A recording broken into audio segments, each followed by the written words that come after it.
So you may remember at the beginning of the semester we talked about a Qualtrics survey that was available for you to ask questions anonymously and have me answer them, or maybe post an announcement or put them on a discussion board but anonymously so students could chime in. And I thought I'd get to a few of those questions that are on there. You're welcome to keep adding questions, and occasionally I'll go on and check those and find the ones that are applicable that I have an opportunity to answer. But tonight there were 4 of them that were on there that I haven't taken a chance to answer that I thought I would tonight. One of those says, how can I know who is the perfect girl for me?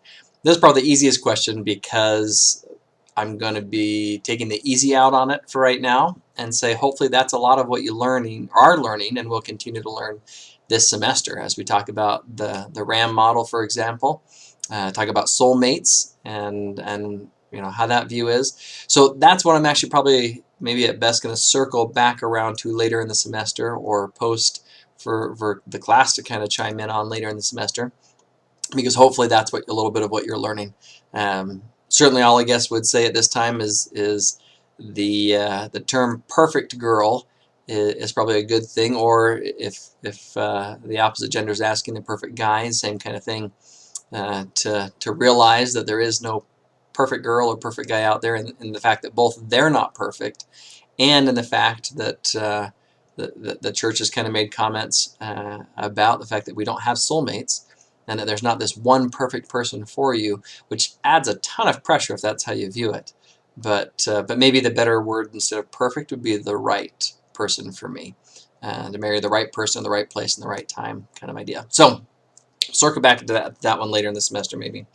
Then there was a question about group dates. For the Strength of Youth pamphlet, it talks about going on group dates when we're 16, but then doesn't really mention when does that change to where you shouldn't be doing group dates or don't need to be doing group dates. Certainly on one end, group dates are never a bad thing, but I definitely would say that it should shift, and that shouldn't be all you rely on as you prepare for marriage. And so when that changes, they kind of suggested in the question, does it change after your mission?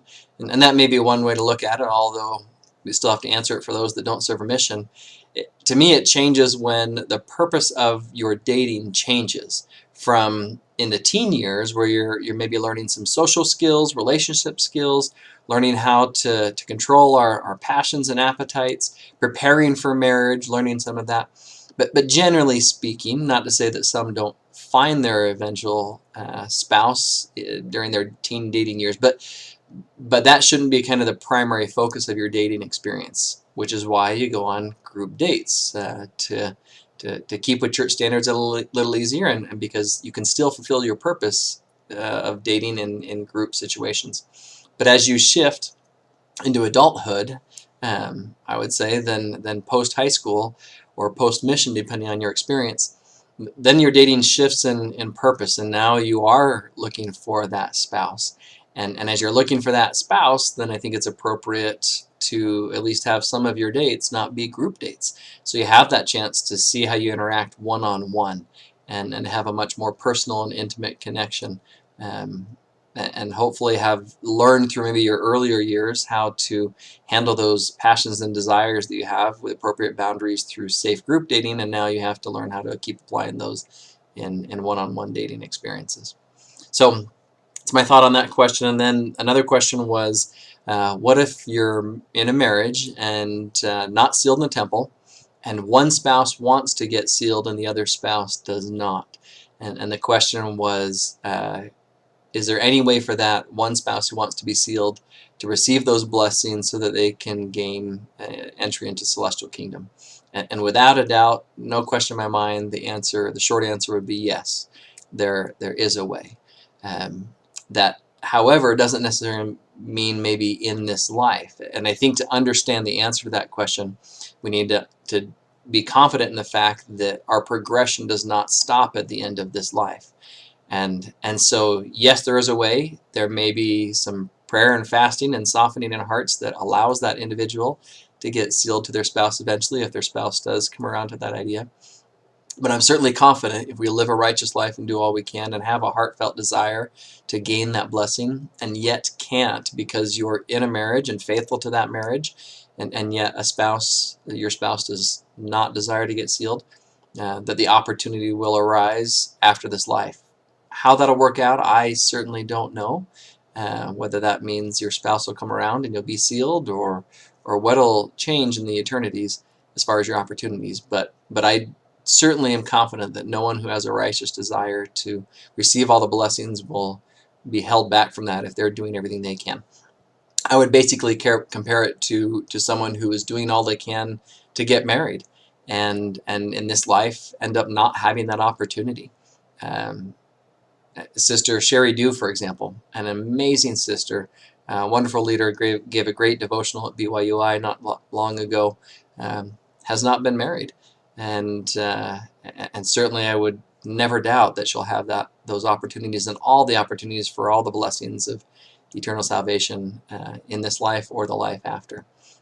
So yes, I think that is definitely an opportunity, and the heartache might be during this life without that blessing yet in this lifetime, because there's no way to receive those blessings in the temple as an individual. The sealing covenant requires both to be there.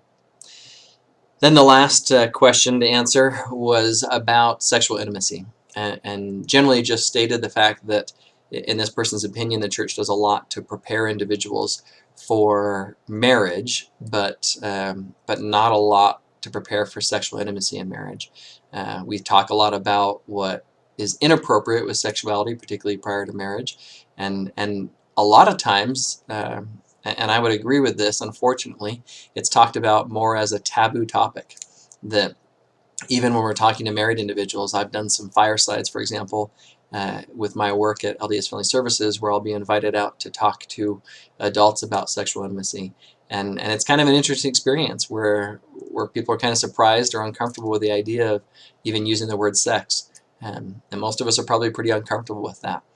And so I do think we send a message as if it's a bad or dirty thing, especially when the world is leaning in such inappropriate ways with sexuality. That's kind of the connotation that it receives even within the church, and that's unfortunate.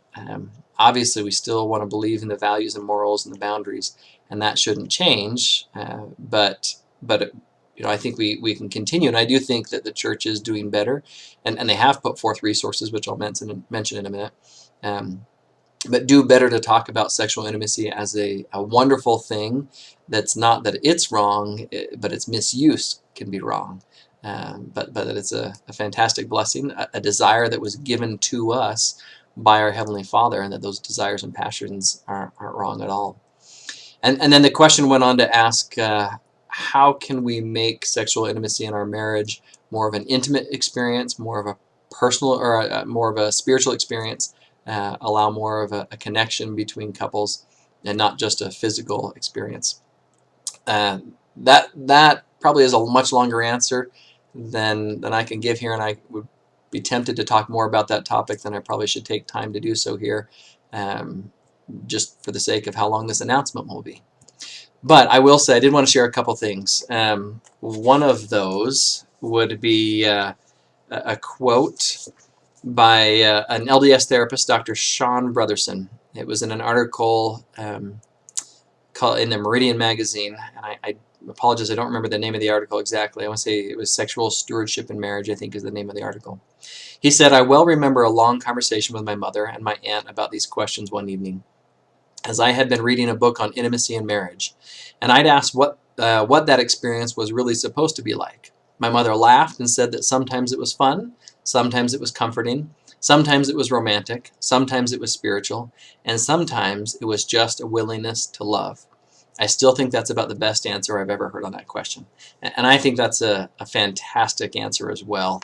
I think it does a great job at realizing that one of the problems, and kind of embedded in that question, can be when we maybe put an unrealistic expectation on sexual intimacy, as if it's supposed to always be this romantic experience, or always be an intimate experience, or always be a spiritual experience.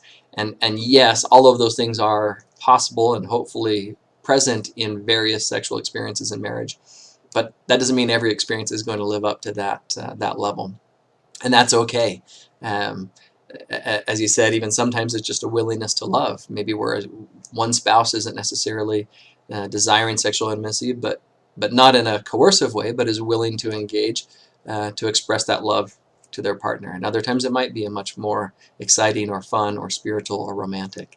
And what we find in the marriage and family therapy research looking at sexual intimacy is that one of the most common things that causes problems with sexual intimacy is anxiety. And without a doubt, you could imagine the anxiety that might come and does often present itself with what we'd call performance anxiety, about focusing too much on the expectations of what that sexual experience should look like, physically, emotionally, spiritually, romantically. And even in the question, there was kind of the phrasing of getting in your head too often during sexual intimacy. And that's what we tend to find, is that kind of expectation of certain performance gets individuals, particularly who tend to find, but although it's for men and women, but especially in my experience more common with women, that they get in their head and it's hard to just be in the moment with the sexual intimacy experience. And so I think maybe having more realistic expectations that it's not always going to be spiritual, it's not always going to be romantic, but it should be, intimate in the sense that you do connect, that there is love. There should always be an expression of love in sexual intimacy, and those other characteristics are going to be there at different levels each time. And if you reduce that performance anxiety, that unrealistic expectation, then you're actually, ironically, more likely to yield those results than if you're hyper focused on achieving them in the first place.